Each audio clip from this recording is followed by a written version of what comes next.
Hello friends. जय श्री राम। कैसे हैं आप सब? और आज हम कर रहे हैं जनवरी का करंट अफेयर, और ये करंट अफेयर की हमारी जनवरी की लास्ट क्लास होगी। अगली क्लास से फरवरी का करंट अफेयर किया जाएगा, और इसी तरह आपको यूपीपीसीएस के लिए जितना भी इम्पोर्टेंट करंट अफेयर है अगस्त तक का सारा कंप्लीट कराया जाएगा। चलिए स्टार्ट करते हैं। तुम्हारी पहली न्यूज़ है वन नेशन वन सब्सक्रिप्शन योजना, यानी कि वन नेशन वन सब्सक्रिप्शन योजना। यह किस मंत्रालय की पहल है? तो यह है शिक्षा मंत्रालय की, और शिक्षा मंत्रालय की ये पहल है। और इसका मतलब ये करे किस लिए करी गई है? तो ये शोध कार्य से संबंधित है, शोध कार्यों से, यानी कि जो पीएचडी वाले छात्र होते हैं, आईआईटी वाले जो शोध करते हैं, उनसे संबंधित है। और इसके लिए जो है कितने रुपए सरकार द्वारा वो दिए गए हैं?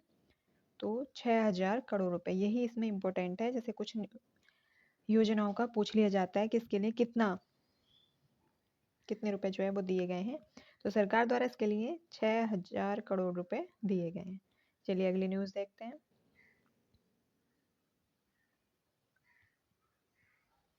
शोरी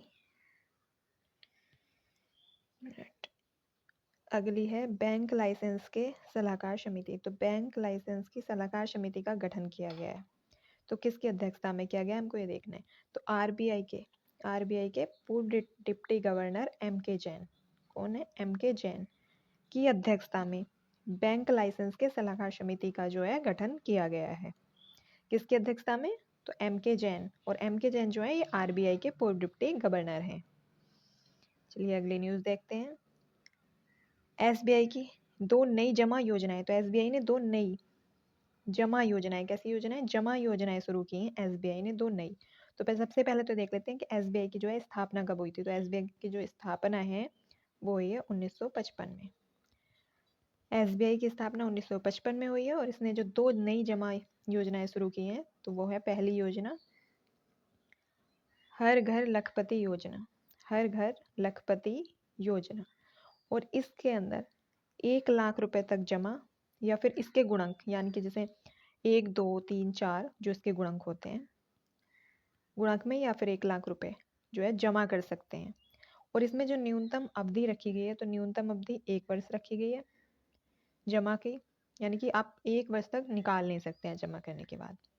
न्यूनतम अवधि 1 वर्ष, और अधिकतम जो अवधि है वो है 10 वर्ष। न्यूनतम 1 वर्ष, अधिकतम 10 वर्ष। अगली न्यूज़ है एसबीआई, और इसमें दो जमाएं। तो दूसरी जो जमा योजना है वो है एसबीआई संरक्षक योजना, एसबीआई संरक्षक योजना। तो इस योजना में 80+ उम्र वाले जो व्यक्ति हैं, यानी कि बुजुर्गों के लिए ब्याज दर जो है वो कुछ अधिक दी जाएगी। ब्याज दर वो कितनी अधिक? तो 0.1%, 0.1%। अब आती है फोर्ब्स सूची। तो फोर्ब्स क्या? अरबपतियों की ये सूची होती है, अरबपतियों की। तो इसमें पहले स्थान पर कौन रहा? देशों में अगर देखा जाए तो पहले स्थान पर यूएसए है, फिर चीन है, और तीसरे नंबर पर आता है हमारा भारत। पहले यूएसए, फिर चीन, फिर भारत। हमारा भारत का स्थान इसमें तीसरे नंबर पर है। और अगर व्यक्तियों की बात की जाए तो प्रथम स्थान तो एलन मस्क का है, प्रथम स्थान, जो कि टेस्ला कंपनी और स्पेस एक्स कंपनी के मालिक हैं। और ये यूएसए के हैं। कहाँ के हैं? यूएसए के हैं एलन मस्क। तो एलन मस्क टेस्ला और स्पेस एक्स कंपनी के मालिक हैं, और यूएसए के ये हैं। और ये रहे फोर्ब्स सूची में पहले स्थान पर। और दूसरे स्थान पर रहे जेफ बेजोस। ये हैं अमेजन कंपनी के मालिक, और ये भी यूएसए के हैं। तीसरे हैं मार्क जूकरबर्ग तीसरे। और ये है फेसबुक, यानी कि अब इसका नाम मेटा हो गया, फेसबुक मेटा। ये भी यूएसए के हैं, ये इसके मालिक हैं। और अगली न्यूज़ आती है हमारी ई नीलामी पोर्टल। कौन सा पोर्टल? ई नीलामी पोर्टल। तो ई नीलामी पोर्टल का जो नाम है तो वो है बेकीनेट। ई नीलामी पोर्टल का जो हमारा नाम है वो है बेकीनेट। और ये किस विभाग द्वारा शुरू किया गया है? तो वित्तीय सेवा विभाग द्वारा जो है इसको शुरू किया गया है, ई नीलामी पोर्टल, वित्तीय सेवा विभाग द्वारा। और हमारी अगली न्यूज़ है सचिन तेंदुलकर। तो सचिन तेंदुलकर न्यूज़ में क्यों है? क्योंकि ये मेलबर्न क्रिकेट क्लब, कौन सा क्लब? मेलबर्न क्रिकेट क्लब की सदस्यता मिली है किसको? सचिन तेंदुलकर को। मेलबर्न क्रिकेट क्लब की सदस्यता मिली है सचिन तेंदुलकर को, इसलिए न्यूज़ में है। और काम्या कार्तिकेयन, काम्या कार्तिकेयन, तो काम्या कार्तिकेयन 17 वर्ष इनकी उम्र है।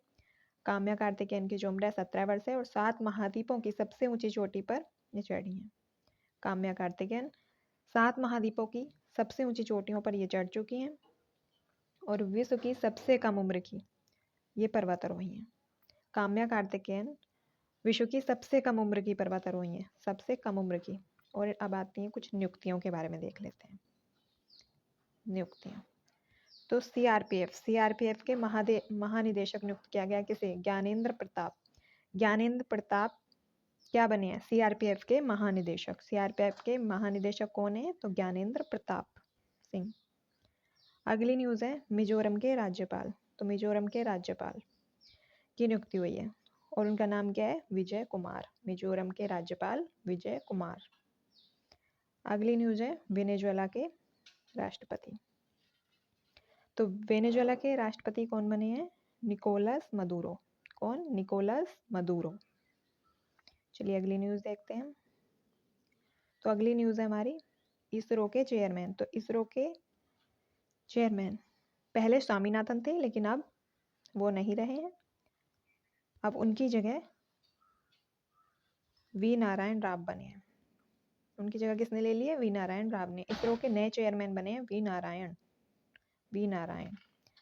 और अब कुछ पुरस्कार के बारे में देख लेते हैं। तो सत्यजीत रे लाइफ टाइम अचीवमेंट पुरस्कार किसको दिया गया है? तो सत्यजीत रे लाइफ टाइम अचीवमेंट पुरस्कार तो film director Aparna Sen. Film director Aparna Sen. Film director Aparna Sen किसको मिला है? तो ये फिल्म डायरेक्टर हैं अपर्णा सेन।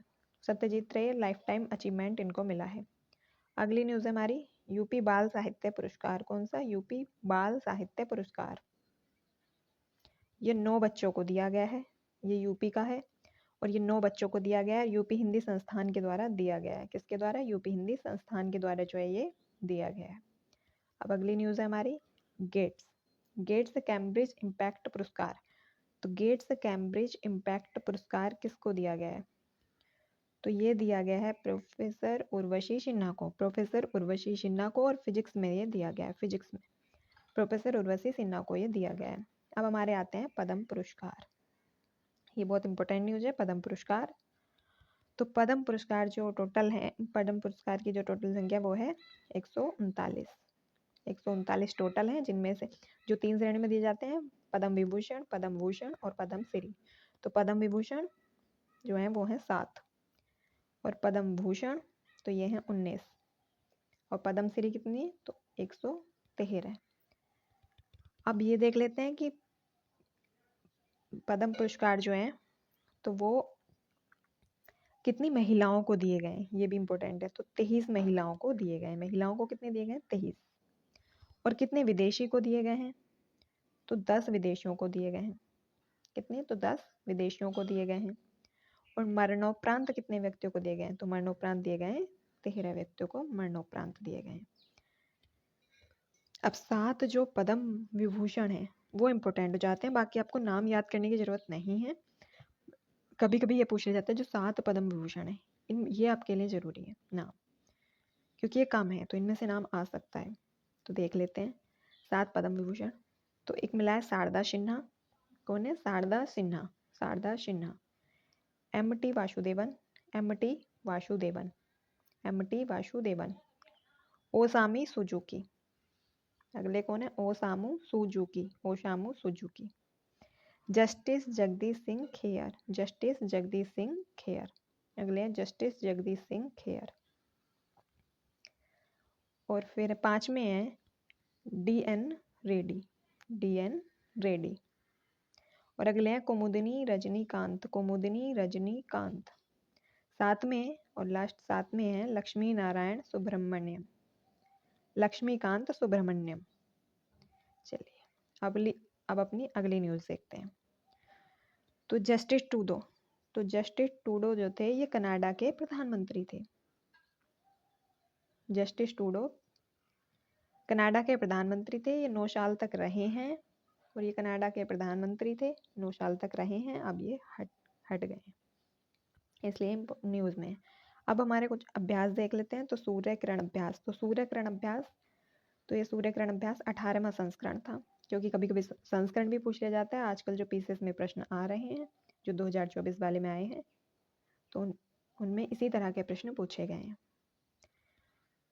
तो ये कौन सा संस्करण था? 18वां संस्करण था। 31 दिसंबर से 13 जनवरी 2025 तक ये चला है।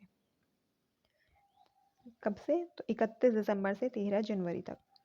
भारत व नेपाल किस किस के मध्य हुआ है? तो हमारा भारत और नेपाल के मध्य हुआ है, और नेपाल के सालझंडी जगह का नाम, नेपाल में सालझंडी नामक स्थान पर ये हुआ है। और अगला अभ्यास है सहयोग होप टैंक। सहयोग होप टैंक ये कब हुआ है? तो दिसंबर 2024 में ये हुआ है, भारत और वियतनाम के मध्य। कौन सा अभ्यास? सहयोग होप टैंक। सहयोग होप टैंक जो हुआ है वो भारत और वियतनाम के मध्य हुआ है, और ये भारत में हुआ है। भारत में जगह का नाम है केरल में, कोची में, केरल के कोची में। अगली है ट्रॉफी, विजय हजारे ट्रॉफी। तो विजय हजारे ट्रॉफी जो है ये इसमें जो है कर्नाटक ने विदर्भ को हराया है, और ये कर्नाटक ने जीती है। विजय हजारे ट्रॉफी कर्नाटक को मिली है। कर्नाटक ने किसको हराया है? विदर्भ को हराया है। कर्नाटक ने किसको हराया है? तो विदर्भ को हराया है। और रणजी का वनडे भी इसको कहते हैं। क्या? रणजी का वनडे भी इसको कहते हैं। विजय हजारे ट्रॉफी को जो है रणजी का वनडे भी कहते हैं। और इसके आयोजक कौन है? तो इसके आयोजक हैं बीसीसीआई। इसके जो आयोजक हैं वो हैं बीसीसीआई। तो अगली ट्रॉफी है हमारी संतोष ट्रॉफी। तो संतोष ट्रॉफी पश्चिम बंगाल को मिली है, और इसने जो है केरल को हराया है। संतोष ट्रॉफी पश्चिम बंगाल को मिली है, और इसने किसे हराया है? तो केरल को हराया है। अब आ जाते हैं टेनिस। तो टेनिस का जो टेनिस में ऑस्ट्रेलिया ओपन, तो ऑस्ट्रेलिया ओपन में पहले देखते हैं पुरुष विजेता।